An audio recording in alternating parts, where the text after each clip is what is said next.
రహస్య ప్రేమికుడు పార్ట్ 12. ఆ రోజు రాత్రి కావ్య ఆలోచిస్తూనే ఉంది. ఏది నిజం నాకే అర్థం కావడం లేదు. ఎలా తెలుసుకోవాలి? అవును, నేనే కనిపెడతా అనుకుంటూ నిద్రపోతుంటే రమేష్ కాల్ చేశాడు. ఏంటి మరదల పిల్ల, ఇంకా నిద్రపోకుండా ఉన్నావు? నీ ఫోన్ కోసం వెయిటింగ్ బావా. కావ్య, నీతో ఒక్కటి చెప్పాలే. ఏంటి చెప్పు. నా దగ్గర ఆలోచిస్తున్నావు ఎందుకు బావా? నాకు ఇండియాలో సెటిల్ అవ్వాలని ఉంది, కానీ అమ్మా నాన్నకి మాత్రం నేను ఇక్కడే అమెరికాలో ఉండి జాబ్ చేస్తూ ఉండాలి అని కోరుకుంటున్నారు. అదే నాకు చాలా ఇబ్బందిగా ఉందే. నాకైతే ఇప్పటికిప్పుడే నిన్ను పెళ్లి చేసుకుని చక్కగా మన ఊరిలో పొలం దగ్గర చిన్న పూరి గుడిసె వేసుకుని జనాలకి దూరంగా నాకు నువ్వు, నీకు నేనుగా బ్రతకాలి అని ఉందే. మన మధ్య గాలికి కూడా చోటివ్వనంతగా నీలో కలిసిపోవాలని ఉంది. పక్షుల కిలకిల రావాల మధ్య నీ ఊపిరి నాలో ఉక్కిరి బిక్కిరి చేస్తుంటే నిన్ను అందుకోవాలి అనే తొందరలో. హే బావా, బావా ఎక్కడికో వెళ్ళిపోయావు. అబ్బా, మధ్యలో బ్రేక్ వేయకు ప్లీజ్. సరే చెప్పు. నాకైతే ఎప్పుడెప్పుడు నిన్ను నాలో కలిపేసుకుంటానా అని ఉంది.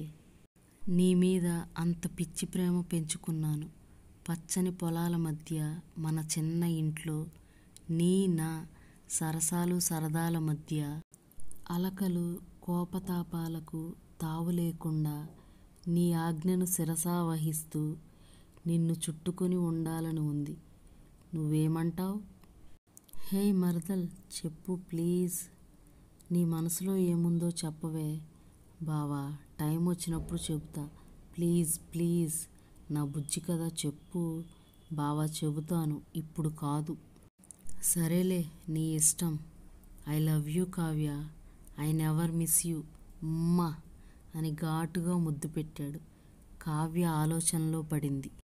నాకు జరిగింది తెలిస్తే బావ నన్ను దగ్గరికి తీసుకుంటాడా అసలు అని అనుకుంటూ ఉండగా మరదల పిల్ల అని గట్టిగా పిలిచేసరికి, హా బావా, ఏంటే దీర్ఘంగా ఆలోచిస్తున్నావు?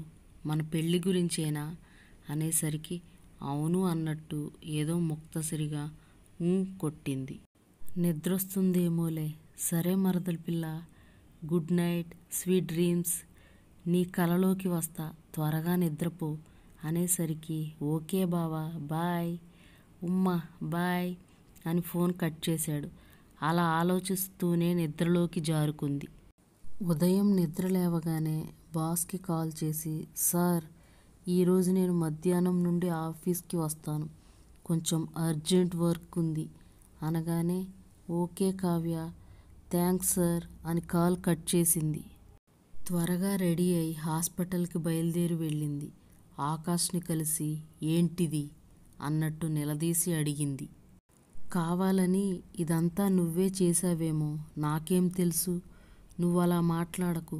నీ మీద ప్రేమ కోరికతో నీ జీవితం నాశనం చేస్తే అయినా నువ్వు నాకు లొంగుతావు అనే స్వార్థంగా ఆలోచించాను. ప్లీజ్ నన్ను క్షమించు అని కాళ్ళు పట్టుకున్నాడు.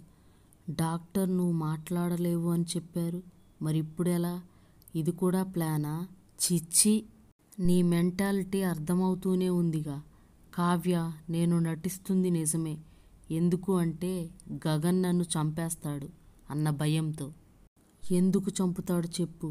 నాకు నిజం తెలిసిపోయింది అని తెలిసే గగన్ నాకు యాక్సిడెంట్ చేయించి చంపాలి అనుకున్నాడు. ఏంటి నువ్వు చెప్పేది అంది కావ్య. అవును కావ్య, కావాలంటే ఈ వీడియో చూడు అని చూపించాడు. షాక్కి గురైంది. వెంటనే మళ్ళీ కలుస్తా అని వెళ్ళిపోయింది. రమేష్ ఆలోచనలో పడ్డాడు. నైట్ కావ్య ఎందుకో ముభావంగా ఉన్నట్టుంది. ఏం ఆలోచిస్తుంది? అసలు ఆ మధ్య జాబ్ రిజైన్ చేసి వెళ్ళింది, మళ్ళీ సడన్గా జాయిన్ అయింది. ఏదో ప్రాబ్లం ఫేస్ చేస్తుంది, ఎలా అయినా తెలుసుకోవాలి అని అనుకున్నాడు. అమర్కి కాల్ చేశాడు. హాయ్ రా, ఏం చేస్తున్నావు? బానే ఉన్నాం, నువ్వెలా ఉన్నావు? ఏం చేస్తున్నావు? అంతా ఓకే, కానీ నీతో కొంచెం మాట్లాడాలి, ఫ్రీగా ఉన్నావా అన్నాడు. లేదురా, బిజీ వర్క్, ఈవినింగ్ నేనే కాల్ చేస్తా అని కట్ చేశాడు. పుష్ప పుష్ప అని పిలుస్తున్నాడు రాబర్ట్. ఏమైందండి, ఎందుకలా పిలుస్తున్నారు? నిన్ను ఒక్క పని కూడా చెయ్యొద్దు అని చెప్పానుగా. రంగం ఏం చేస్తుంది? రంగమ్మ ఇట్రా అని పిలుస్తున్నాడు. అయ్యగారు అని పరిగెత్తుకుంటూ వచ్చింది. నీకేం చెప్పాను? అమ్మగారిని జాగ్రత్తగా చూసుకోమని, ఒక్క పని కూడా చెయ్యనివ్వద్దు అని చెప్పానా లేదా? చెప్పారు బాబు, కానీ అమ్మగారు వినిపించుకోవడం లేదు అనేసరికి, సరే నువ్వు వెళ్ళు, అన్ని పనులు నువ్వే చెయ్యి అన్నాడు. అలాగే అయ్యా. పుష్ప చెప్పింది అర్థం చేసుకో ప్లీజ్ అన్నాడు. ఓకే, మీరంతలా ఫీల్ అవ్వద్దు. ఇంతకీ మీరిక్కడికి ఎందుకు ట్రాన్స్ఫర్ చేయించుకున్నారో గుర్తుందా అసలు? అదేంటి అలా అంటావు? మరి ఇంకేమనాలి? వచ్చి 1 month అయిపోయింది. కావ్య గురించి ఎంక్వైరీ చేశారా? ఎక్కడుందో? ఎలా మర్చిపోతాననుకున్నావు? మనం వచ్చిన నెక్స్ట్ డే నుండే అదే పనిలో ఉన్నా. సారీ అండి. కావ్య నా చెల్లి పుష్ప. నువ్వెంతో అంతకన్నా ఎక్కువ బాధ్యత నాకు. 2 daysలో మొత్తం తెలుస్తుంది. తన యాక్టివిటీస్ ఎప్పటికప్పుడు తెలుసుకోవాలి అనే ప్రయత్నిస్తున్నా, ఎంత బిజీగా ఉన్నా. ఓకే? యామండి, మీతో ఒక విషయం చెప్పాలి. ఏంటి డార్లింగ్? మరీ హా మా బాస్ అనగానే, పుష్ప నువ్వు చెప్పేది నాకు అర్థమైంది, కానీ ఇప్పుడు వద్దు. మీ బాస్కి ఫోన్ చేసి ఇవ్వు, నేను మాట్లాడతా అన్నాడు. వద్దులే, నేనే డీల్ చేస్తాలే, లీవ్ ఇట్ అని లోపలికి వెళ్ళిపోతుంది. తన బాధ అర్థమైంది రాబర్ట్కి. వెంటనే పుష్ప వాళ్ళ బాస్కి కాల్ చేసి జరిగిన విషయం చెప్పాడు. ఇట్స్ ఓకే రాబర్ట్, నేను పుష్పకి కాల్ చేస్తా అని పుష్పకి కాల్ చేసి, న్యూ ప్రాజెక్ట్ రావడానికి కొంత టైం పడుతుంది, నేనే నీకు కాల్ చేస్తా అని చెప్పేసరికి, ఓకే థ్యాంక్ యూ సార్ అని అంటుంది పుష్ప.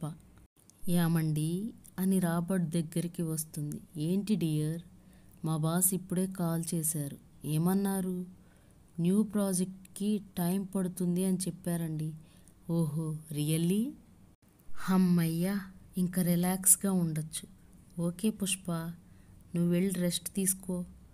కాలింగ్ బెల్ మోగింది. ఎవరా అని అనుకుంది. పుష్ప డోర్ ఓపెన్ చేసి చూసి, అమ్మా నాన్న ఎలా ఉన్నారు? బాగున్నాం పుష్ప, నువ్వెలా ఉన్నావు తల్లి? అల్లుడు గారు ఎలా ఉన్నారు? బాగున్నాం ఆంటీ. ప్రయాణం ఎలా జరిగింది? బానే వచ్చాం బాబు, ఇబ్బంది ఏమీ లేదు. సరే అమ్మా, తర్వాత మాట్లాడుకుందాం అని బెడ్రూమ్ చూపించింది పుష్ప. అమ్మా మీరు ఫ్రెష్ అయ్యి రండి, టిఫిన్ చేద్దాం. యామండి, నాకు చాలా సంతోషంగా ఉంది. ఓకే పుష్ప, జాగ్రత్త, ఎక్కువగా స్ట్రెస్ తీసుకోకు, ఈవినింగ్ మాట్లాడదాం, బాయ్ అని ఆఫీస్కి వెళ్ళిపోయాడు. కావ్య వీడియోలో ఏం చూసింది? కంగారుగా ఎందుకు వెళ్ళిపోయింది? రాబర్ట్ వాళ్ళకి కావ్య ఎక్కడ ఉందో తెలుస్తుందా? ఇంకా ఉంది. Please like, share and subscribe my channel. Thank you for watching.